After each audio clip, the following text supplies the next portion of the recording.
ଆପଣ ଓଡ଼ିଶାରେ blue film କରିବେ? କରିବି, ନିଶ୍ଚୟ କରିବେ। ନିଶ୍ଚିନ୍ତ କରିବି। ମୁଁ କହୁଛି ବା ଗୋଟେ ମସଲା ମାର୍କା ଟୋକି ହେଉଛି ବାହାରିବ ଓଡ଼ିଶାରେ। ଏଇଟା ସମସ୍ତେ ଦେଖନ୍ତୁ, କିଛି ଫରକ ପଡ଼େନି ମୋତେ। ନା ମୁଁ କାହା କଥା ଦିମାଗରେ ନିଏ, ମୁଁ ସବୁବେଳେ ମୋ ଇଚ୍ଛାରେ କାମ କରେ। ଛୋଟବେଳୁ ଆଜି ପର୍ଯ୍ୟନ୍ତ ସିରିଫ ମୋ ମନ ମୁତାବିକ ମୁଁ କାମ କରେ। ମୁଁ କାହା କଥା ଶୁଣେନି, ଏଇଠି ଶୁଣେ ଏଇଠି ବାହାର କରିଦିଏ। ଆଉ ଯେଉଁ ସାର୍ କହିଲେ ବିବାଦୀ ଉପରୁ ଯେତେବେଳେ ଆସିଲେ ମୋଟେ କ'ଣଟା ହେଇଯିବ, କଣ୍ଟ୍ରୋଭର୍ସି କରିଦେବେ। ଯୁବପିଢ଼ି କ'ଣ କେଉଁ ଭଲ ଅଛନ୍ତି ନା ଯେଉଁ ପୁଅ ଛୁଆ ଗୁଡ଼ାକ ଅଛନ୍ତି, ମାନେ ସତ୍ୟାବ୍ରତ କିଏ ଅଛି କି ନା ସତୀ ନାରୀ କିଏ ଅଛନ୍ତି କି, କେଉଁଠି ଖାଇନାହାନ୍ତିନି କ'ଣ କହିବି। ଆଉ ଏତେ କଥା କ'ଣ କହୁଛନ୍ତି, ଷଷ୍ଠରୁ ନଷ୍ଟ ବା ଆମ ଓଡ଼ିଶା କ'ଣ ଯେତେ ବି ଟୋକା ଅଛନ୍ତି ଷଷ୍ଠରୁ ନଷ୍ଟ। କିଏ ଏମିତି ମାନେ ସତ୍ୟବାନ ପୁରୁଷ ଅଛି ଟିକେ ଦେଖେଇଲେ ଆଜ୍ଞା, ଆପଣ ଦେଖେଇଲେ କିଏ ଗୋଟେ ଭଡ଼ୁଆ, ସବୁ ଭଡ଼ୁଆ ଅଛନ୍ତି ଏଇଠି।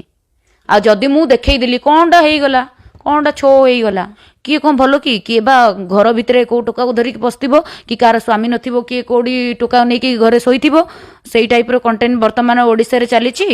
ଆଉ ଓଡ଼ିଶାଟା କେଉଁ ଭଲରେ ଅଛି କି? ଲୋକ କହୁଛନ୍ତି ଏ ଝିଅ ବହୁତ ଖରାପ, ଇଏ ସିଏ ଢିଙ୍କି ବଗ କହୁଛନ୍ତି। ଆରେ ମୋତେ କହିବାରେ କ'ଣ ଅଛି, ଯେଉଁଟା ସତ କଥା କହିଲେ ତମର ପଶିଯାଉଛି। ଆଉ ତମ ଝିଅ ବୋଉ ସବୁ ଟୋକା ଧରିକି ରାତିରେ କୁଣ୍ଡା କୁଣ୍ଡେଇକି ଘରେ ଶୋଇବେ, ସକାଳକୁ ଧୁଆ ଧୋଇ ହେଇକି ସଫାସୁତୁରା ହେଇଯିବେ।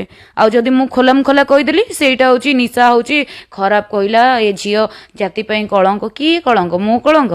ମୁଁ ତ କାନ୍ଦିବିନି। ମୁଁ କ'ଣ ପାଇଁ କାନ୍ଦିବି? ମୋଟା କ'ଣ ହେଇଯାଇଛି? ମୁଁ ସତ କହୁଛି, ମୁଁ ଲଙ୍ଗଳା ହେଇକି ଦେଖଉନି।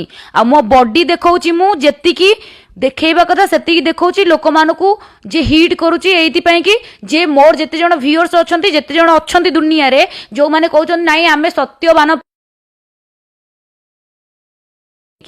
କହୁଛନ୍ତି, ସେଇମାନେ ମୁଁ ସେଇମାନଙ୍କୁ ସ୍ପେଶାଲ କହୁଛି।